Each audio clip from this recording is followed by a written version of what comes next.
Applications for payment, or pay applications, and sometimes just pay apps, are in essence pretty simple. At its core, it's just a detailed invoice document that provides information about the progress of a construction project related to a contract and requests corresponding payment. Pay apps are most often requested by prime contractors and sent by subcontractors. It's rare for parties further down the chain to send an official payment application. However, a lot of the same materials required in a pay app will be required from them anyway. Generally, the pay app provides an accounting of the work, materials, or products furnished through a certain time under the contract and any change orders, along with their price and quantity, and subtracts retainage and the amount previously paid to determine the amount due. Supporting and additional information is usually required to be provided as well. While there is no singular universal pay app and the specific form and supporting documentation may vary contract by contract, there are a handful of standardized forms, and the supporting information required is fairly similar. The American Institute of Architects, known as the AIA, uses document G702, and Consensus Docs has Form 291 and Form 292 as the standard pay applications that are used widely in construction and require comparable information. Even if the pay app required on your construction project is not one of these common documents, the information on the app itself and on the supporting documents will likely be similar. The first page of almost every pay application includes the overview of project status and provides the critical financial information. The following list of information is what you will likely need on hand to correctly fill out the pay application and make the process easy and streamlined. The name of the project, the name of the property owner, contractor, or architect, the number of that particular pay app if there are several progress payments, the time or prior dates covered by the particular pay app, the original contract amount, any change orders, total value of work completed to date, retainage calculated as a certain percentage of the work performed, total amount of prior payments, the current amount due, and the total balance remaining.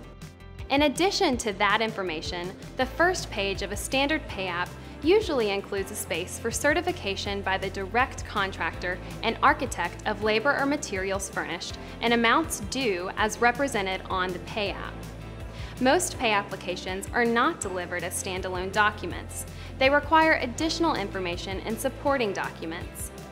Some of the additional information that may be required can be the schedule of values, list of sub and the work they performed, a project schedule, and lien waivers, both from you and down the chain.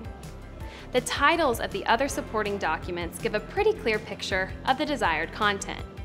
A schedule of values is an overview of the project on which the pay apps will be based. For example, the schedule of values sets out the projected cost for individual aspects of the project to the extent required. Often, expenses must be broken down into smaller items not larger than some figure, say $20,000, in order to provide clarity to the expected expenses.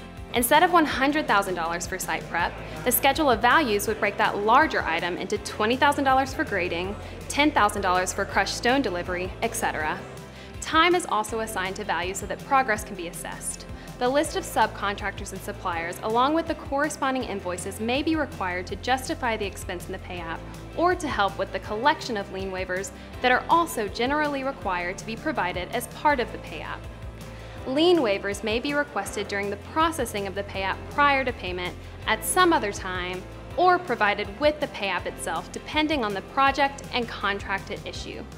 Lien waivers are a crucial step in receiving payment since they provide protection for the property owner, or GC, or whomever from paying for the same work twice.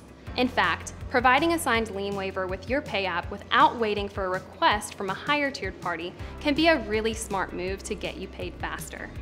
Pay apps, like many things in the construction industry, take a relatively simple concept and add layers of complexity. By familiarizing yourself with the common forms and requirements, including supporting documentation, you can position yourself to make your business more efficient and speed up payment. If you learned something today about pay apps, Subscribe to our YouTube channel and head over to levelset.com/pay-applications for more in-depth guides and free downloads. Payment help is here.